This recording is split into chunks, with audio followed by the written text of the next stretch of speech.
Welcome back to another episode of collegemunchi.com. അപ്പോൾ BSc nursing എടുക്കാനായിട്ട് നിൽക്കുന്ന ഒരുപാട് സ്റ്റുഡൻസ് ഉണ്ട്. അപ്പോൾ നിങ്ങൾക്കായിട്ടാണ് ഇന്നത്തെ വീഡിയോ. നിങ്ങൾ നഴ്സിംഗ് എടുക്കുന്നതിന് മുമ്പ് നിങ്ങൾക്ക് ഒരു ഡൗട്ട് ഉണ്ടാവും, എൻട്രൻസ് എക്സാം എഴുതണോ, ഇവിടെ പഠിക്കാൻ ഏത് സ്ഥലത്ത് പഠിക്കണമെങ്കിൽ ഏത് എൻട്രൻസ് എക്സാം എഴുതണം തുടങ്ങിയിട്ടുള്ള ഒരുപാട് ഡൗട്ടുകൾ ഉണ്ടാവും. നമുക്ക് ആ ഡൗട്ടുകളെല്ലാം ഇന്ന് തന്നെ ക്ലിയർ ചെയ്യാം. അപ്പോൾ വീഡിയോ സ്കിപ്പ് ചെയ്യാണ്ട് എല്ലാവരും ഫുള്ള് കാണാം. ഇനി നിങ്ങൾക്ക് നഴ്സിംഗ് റിലേറ്റഡ് ആയിട്ട് കൂടുതൽ അപ്ഡേറ്റ്സ് വേണം, അഡ്മിഷൻ റിലേറ്റഡ് ആയിട്ടുള്ള കാര്യങ്ങളൊക്കെ അറിയണമെന്നുണ്ടെങ്കിൽ നമ്മളൊരു വാട്സ്ആപ്പ് ചാനൽ തുടങ്ങിയിട്ടുണ്ട്. അതിലെല്ലാ അപ്ഡേറ്റ്സും നമ്മൾ കൊടുക്കുന്നതാണ്. സോ അതിന്റെ ലിങ്ക് താഴെ ഡിസ്ക്രിപ്ഷനിലുണ്ട്, എല്ലാവരും പെട്ടെന്ന് ജോയിൻ ചെയ്യുക. ഫസ്റ്റ് സ്റ്റുഡൻസിന് എല്ലാവർക്കും ഉള്ളൊരു ഡൗട്ട് ആയിരിക്കും, നഴ്സിംഗ് എടുക്കാനായിട്ട് നീറ്റ് എക്സാം എഴുതണോ, അതിന്റെ സ്കോറിന്റെ ബേസിലായിരിക്കും നിങ്ങൾക്ക് BSc നഴ്സിംഗിന് അഡ്മിഷൻ കിട്ടാന്നുള്ളൊരു ഡൗട്ട് ഉണ്ടായിരിക്കും.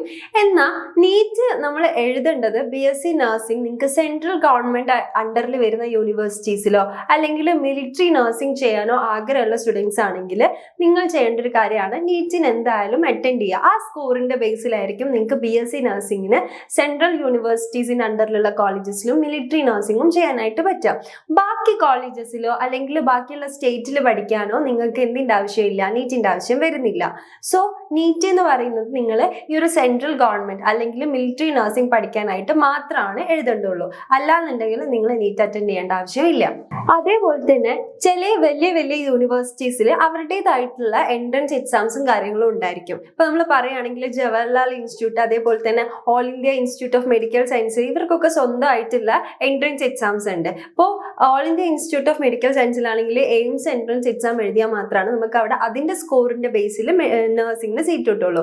അതേപോലെ ഇങ്ങനത്തെ കുറച്ച് ഇൻസ്റ്റിറ്റ്യൂട്ടുകളിൽ മാത്രം അവരുടേതായിട്ടുള്ള എൻട്രൻസ് എക്സാംസ് കാര്യങ്ങൾ ഉണ്ടായിരിക്കും. ഇനി അങ്ങനെയല്ല, ഇപ്പൊ നമുക്ക് കേരളത്തിലാണെങ്കിൽ കേരളത്തിലെ LBS ത്രൂ ആയിരിക്കും നമുക്ക് അഡ്മിഷൻ കിട്ടുന്നത്. എന്നാൽ കേരളത്തിലൊക്കെ അഡ്മിഷൻ കിട്ടാന്ന് പറയുന്നത് അത്രയും ഡിഫിക്കൽട്ട് ആയിട്ടുള്ള ഒരു കാര്യമാണ്. നമുക്കറിയാം കേരളത്തിൽ തന്നെ നല്ല ഹൈ സ്കോറിൽ വരുന്ന ഒരുപാട് സ്റ്റുഡൻസ് പഠിച്ചിറങ്ങുന്നുണ്ട്.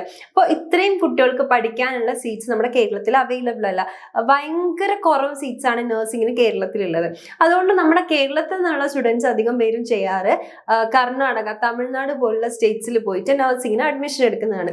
കാരണം കേരളത്തിനെക്കാട്ടിലും ഫെസിലിറ്റീസും കാര്യങ്ങളൊക്കെ കൂടുതലുള്ളത് കർണാടക പോലത്തുള്ള ഒരു സ്ഥലത്താണ്. നമുക്കറിയാം അത്രയും multi speciality, super speciality hospitals ഒക്കെ ഒരുപാടുള്ള ഒരു സ്റ്റേറ്റ് ആണ് കർണാടകയൊക്കെ.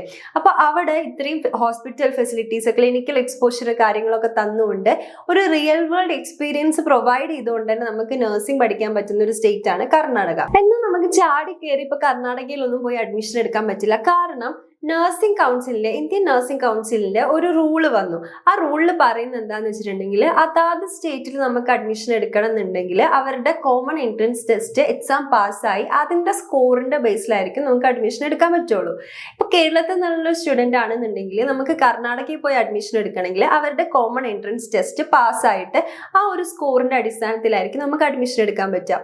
അപ്പോൾ ഈ ഒരു റൂള് വന്നപ്പോൾ കുറെ സ്റ്റേറ്റുകളൊക്കെ ഇങ്ങനെ ഒരു അഡ്മിഷൻ, ഈ ഒരു എൻട്രൻസ് ടെസ്റ്റ് വെച്ചു. എന്നാൽ കുറെ സ്റ്റേറ്റ്സ് ഒന്നും ഇപ്പോഴും എൻട്രൻസ് ടെസ്റ്റ് വെച്ചിട്ടില്ല.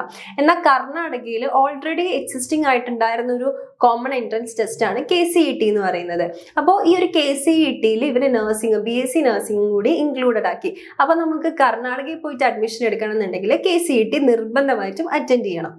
അപ്പോൾ ഈ ഒരു KCET അറ്റൻഡ് ചെയ്തിട്ട് അതിന്റെ സ്കോറിന്റെ ബേസിൽ നമുക്ക് അഡ്മിഷൻ കിട്ടുന്നത് കർണാടക ഗവൺമെന്റ് യൂണിവേഴ്സിറ്റി ആയിട്ടുള്ള രാജീവ് ഗാന്ധി യൂണിവേഴ്സിറ്റിയിലോ അവരുമായിട്ട് അഫിലിയേറ്റഡ് ആയിട്ടുള്ള മറ്റ് യൂണിവേഴ്സിറ്റീസിലും കോളേജിലും ആയിരിക്കും അഡ്മിഷൻ കിട്ടുന്നത്.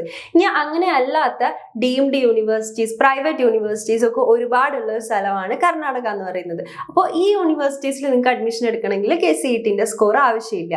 അപ്പോൾ അല്ലാണ്ട് നിങ്ങൾക്ക് ഡയറക്റ്റ് അഡ്മിഷനും ഈ കോളേജസിൽ പോസിബിൾ ആണ്. അപ്പോൾ ഇങ്ങനെ അഡ്മിഷൻ എടുക്കുമ്പോൾ നിങ്ങൾ ശ്രദ്ധിക്കേണ്ട കാര്യം, ആ ഒരു നമ്മൾ അഡ്മിഷൻ എടുക്കുന്ന ഇൻസ്റ്റിറ്റ്യൂട്ടിന് സ്വന്തമായിട്ട് മെഡിക്കൽ കോളേജ് ഉണ്ടോ, ഇനി മെഡിക്കൽ കോളേജസ് ഇല്ലെങ്കിൽ സ്വന്തമായിട്ട് ഹോസ്പിറ്റലോ അല്ലെങ്കിൽ വേറെ ഏതെങ്കിലും ലീഡിങ് ഹോസ്പിറ്റൽസുമായിട്ട് അവർ പാർട്ട്നേർഡ് ആണോ എന്നാണ് നിങ്ങൾ ആദ്യം ശ്രദ്ധിക്കേണ്ടത്.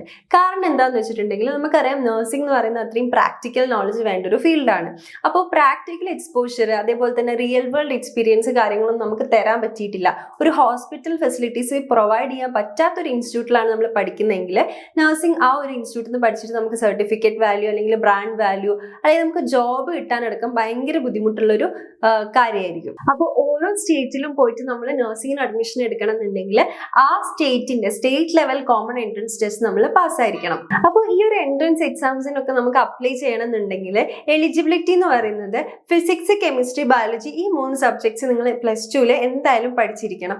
ഈ സബ്ജക്ട്സിൽ നിങ്ങൾക്ക് ഓരോ സ്റ്റേറ്റിനും ഓരോ മാർക്കിന്റെ ക്രൈറ്റീരിയാസ് ആയിരിക്കും. ചില സ്റ്റേറ്റ്സിന് 45 ആയിരിക്കും, 50 ആയിരിക്കും, അങ്ങനെ ഡിഫറൻസ് വരും. അപ്പോൾ നിങ്ങൾ അത് നോക്കിയിട്ട് ഓരോ എൻട്രൻസ് ടെസ്റ്റിന് അപ്ലൈ ചെയ്യാനും എത്ര എലിജിബിലിറ്റി വേണമെന്നെല്ലാം നോക്കിയിട്ട് വേണം നിങ്ങൾ അപ്ലൈ ചെയ്യാനായിട്ട്. അപ്പോൾ അപ്ലിക്കേഷൻസ് കുറേ എൻട്രൻസ് എക്സാംസിന്റെ ക്ലോസ് ആയിട്ടുണ്ട്. അപ്പോൾ നിങ്ങൾ എല്ലാവരും വേഗം തന്നെ അഡ്മിഷൻ എടുക്കാൻ ആഗ്രഹിക്കുന്ന സ്റ്റുഡൻസ് ആണെങ്കിൽ എത്രയും പെട്ടെന്ന് നോക്കി വെക്കണം.